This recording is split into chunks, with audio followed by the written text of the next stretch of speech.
Hi, and welcome to this latest conversation. I'm joined once again by Charlène Gisèle.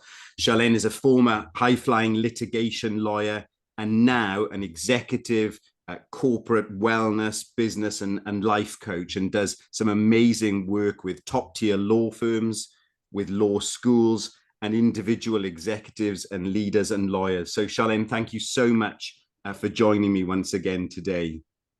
Thank you, Adam. It's a pleasure to be here with you today. If people didn't watch our previous video, and I'd encourage them to do that, and I'll link our previous conversation below, just tell us a bit about you and what you do.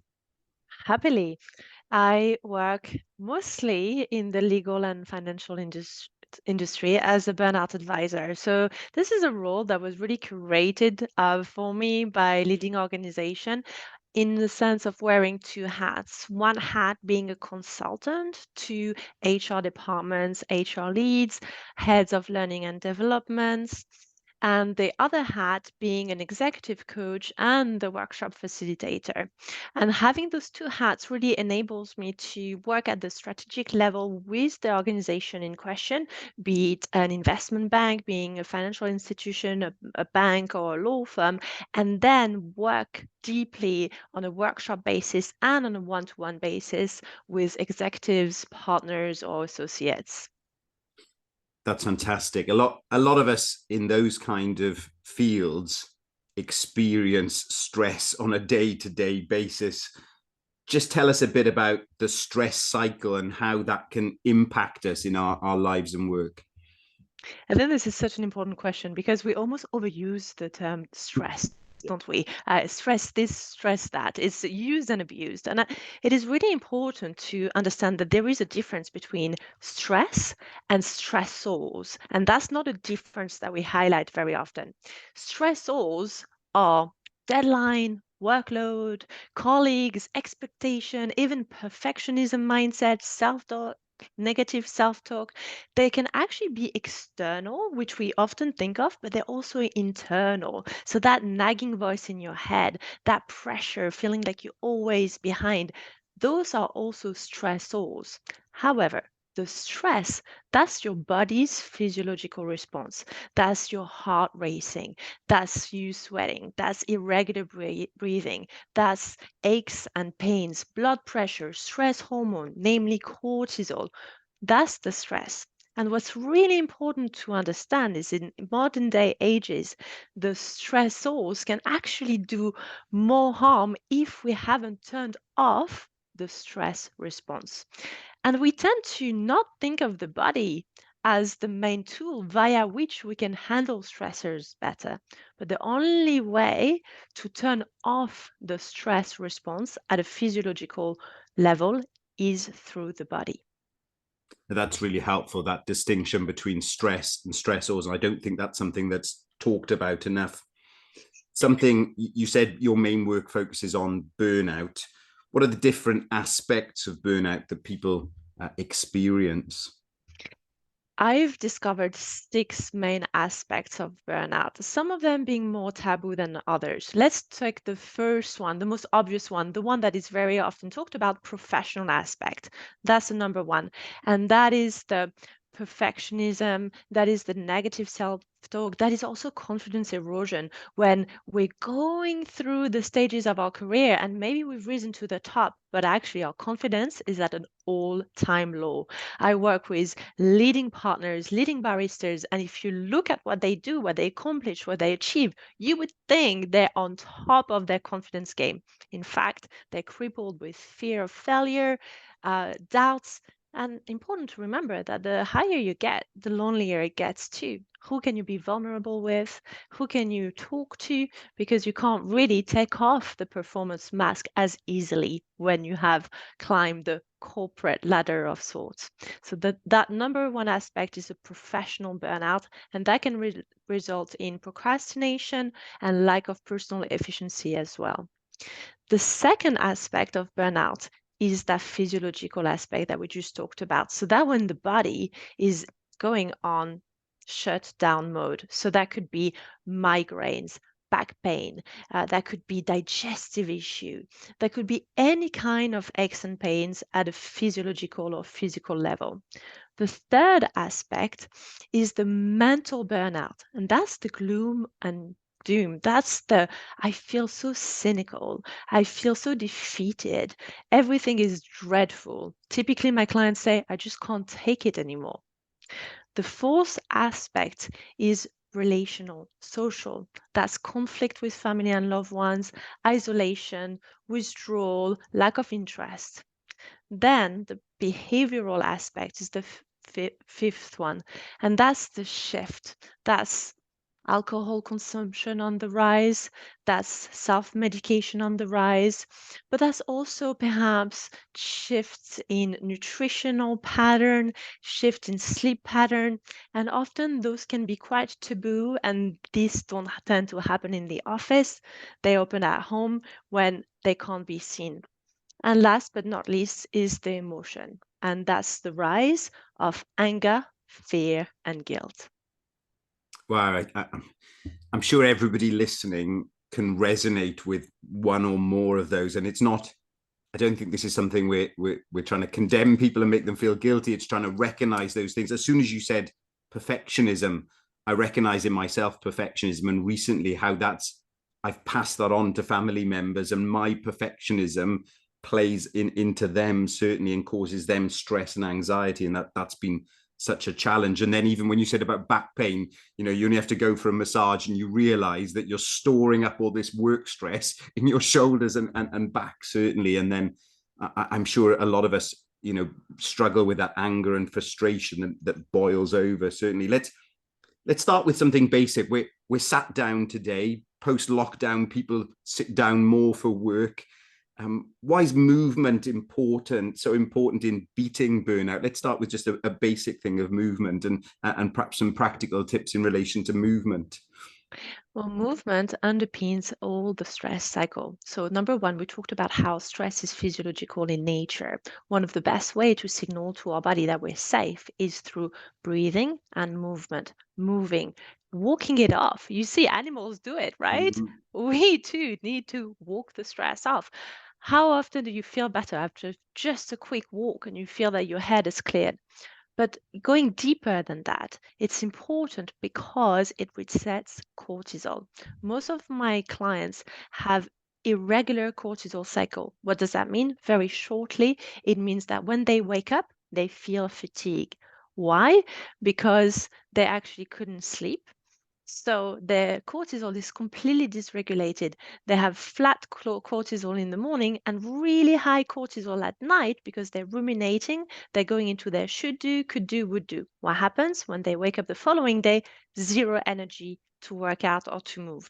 They log in straight to their laptop without any movement.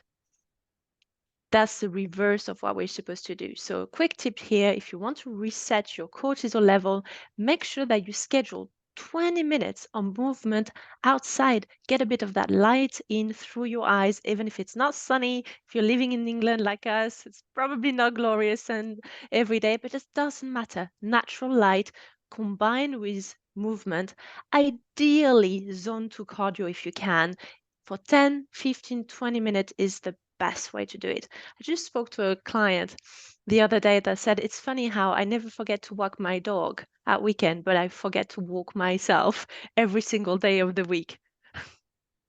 Crazy. Absolutely. Now, that's really helpful in terms of having that regular zone 2 cardio and starting the day with movement rather than starting the day with screens, which spikes our cortisol. Yeah, absolutely. Now, I know we're both self-confessed biohacking nerds and we're always trying the latest tips, tricks, and tools. But perhaps for those who are not committed biohacking nerds, what are some practical hacks that we've talked about? Movement. What are other things that people can do and build into their lives to beat burnout? One of the first things to talk about when talking about including a bit of how to biohack burnout is to talk about a bit of brain science and a bit of neuroscience. I don't think we can separate burnout and brain because very often when you're experiencing burnout, it's happening at a physiological level and it's affecting your brain. it's important to understand that our brain operates at different level of activities.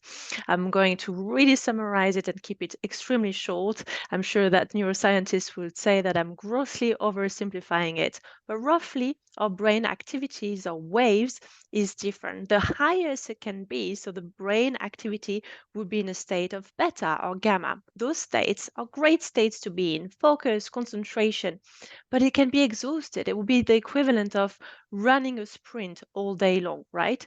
Our brain naturally need to go through slower activity. So that would be an alpha or a theta state when you're still awake. The best way to get into those slower activities mode is to actually slow down. Slow down your thinking process, slow down in terms of having less digital stimulation, instead spending a little bit of time in nature if you can. I know that's a big ask when you're working in the city or you're working from home, but it can be just minutes in nature. Listening to the sound of nature, being exposed to nature actually slows down your whole nervous system. Silence, stillness, and solitude, those are lessons that I learned from becoming a meditation teacher in an ashram in India. And my big discovery was that the reason I burnt out was because I was chronically overdoing and pathologically underbeing. I was always on go, go, go mode, wearing a badge of honor of busyness. I had it as a proud statement. I'm always busy. That's something that I said probably 15 times a day, every day for years. And I was quite proud of it. I must confess, it was a status that I enjoyed. I am busy. Great. However, not sustainable for brain health and led me straight into burnout. I denied it, pushed it to the side, didn't really listen to the signs and symptoms, but it's often what happens. So, how do you take this message home today? If you're listening to this, just train yourself for 10 minutes on a Sunday, on a Saturday. Put this phone away, put the screens away, sit down. You don't want to call it meditation? Doesn't matter. Call it sitting in silence and solitude, the triple S of your Sunday. That's really practical and helpful. And I think that's something, it's such a challenge to me and perhaps other type A personalities out there to take that time out for stillness, silence, and solitude. Yeah. Just, Charlene, I've heard you in the past talk about some dietary stuff. Could you just give people a couple of dietary tips if there's things, because you said earlier about one of the signs of burnouts is perhaps what we eat and drink goes off. Would you give just some headlines in terms of dietary tips for people? Absolutely. First big, huge red flag, the delivery culture, right? I understand if you must, right? It happens to every single one of us. But if it becomes such a behavioral trait so that you've come into the routine of systematically ordering in eating in isolation, there is ton of research that shows that eating delivery food in isolation can be a real negative impact on our mental health. Also, you tend to make poorer choices when you get delivery in and day out. I was talking to one of my clients just the other day, and he was just feeling dreadful, and we were investigating what was going on. Turns out he'd been eating delivery food for 3 consecutive days, not even stepping out because he was just getting deliveries in and out. It's the worst thing that we can do. Now, I'm not asking anyone to become a cordon bleu or a French chef, and I understand the challenges. I work on multiple time zones. I have a large family, so I understand that caring for your loved ones while juggling multiple global hats can be a challenge. The way I do it, batch cooking. I use a slow cooker and I do a huge amount of batch cooking at the weekend. I have a big freezer. I pre-prepare my meal and I make sure that I plan ahead of time. The biggest risk is if you don't plan to have meals, you plan to fail with your nutrition. You effectively will end up having snacks, you get hungry, you just resort to ultra processed food. My biggest tip is remove ultra processed food. If you can't pronounce the name of that food, if you can't recognize the item, just stay clear from that. No, thank you, Charlene. That's very helpful. If I just want to come towards an end in terms of some positive stuff for those of people who want to maximize their performance, for those people who want to, really in terms of cognitively, that, can be at that peak cognitive performance, so you can have this focused attention and do first class work? What would you recommend in terms of habits for peak performance cognitively? Flow state. You need to get yourself into flow state. Flow state has been studied for years. Athletes know how to leverage flow state. If anyone is a bit skeptical and thinks this is some kind of woo-woo off the wall, high with the fairies concept, it couldn't be further away from the truth. Flow state has been studied by some of the world's leading neuroscientists and high performance experts. And to trigger flow state, you need to bear in mind a few things. Number one, you need to be removing distraction. The biggest enemy to flow state is multitasking, distraction. You actually cannot be in a flow state by definition if you are distracted. How often do you see Michael Jordan going for that 1 in a million time and being distracted, right? You don't. How often do you see Tiger Woods being distracted? You don't, right? When they go for that amazing moment in their career, they are hyper focused, and we tend not to do that at work.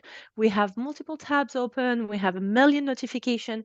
So a lot of studies show that professional high performers actually don't experience flow during their day-to-day. It takes a little bit of time to get into flow, but it's also important to realize that you can't sustain flow for too long without taking a break. So a maximum amount of time, if we're looking at our rhythm of performance, would be anywhere from 90 minutes to 120, which is quite a lot, right?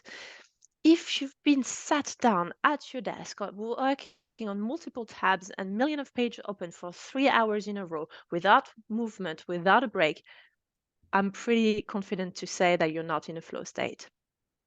Absolutely. That's so helpful and a real practical thing. And I know I'm forever trying to prepare a skeleton argument for court while checking a notification, while half answering an email, and it just leads to poor quality work. So that's such a challenge, but so helpful, Charlene.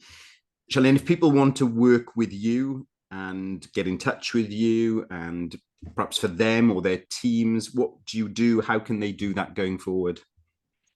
First, thanks for asking. They can reach out on my website. I work mostly directly with the organization themselves, but I also have a team of wonderful coaches that help me with a lot of one-to-one, and they have different specialty. I have a coach on my team that is a sleep specialist. I have another one that is a mental health specialist, and it's just really useful to have a growing team of wonderful expert consultants and coaches so that we can serve clients at the highest level. So reach out on our website and we'll be sure to provide you with some information. I'll put all Charlene's details below this video. So if you want to reach out, and I really encourage you to do so, even just to check out your resources. And I know there are some free resources, I think a sleep for people. So if people are struggling with sleep, and we talked about that at the start, go on to Charlene's website, and there's a free ebook, isn't there, on sleep? Absolutely, yes. Any listener, just pop me a message, say that you listen to this episode, put Adam in the subject, and I will send you all my free resources. Charlene, thank you so much for joining me again today. Real privilege, and just really helpful stuff for people. I think so practical, and I think so many people will be able to resonate with what you say, and hopefully take those things forward and make a difference in their lives, but also in those they work with and those they live with, because it's so important. Thank you. Thank you, Adam.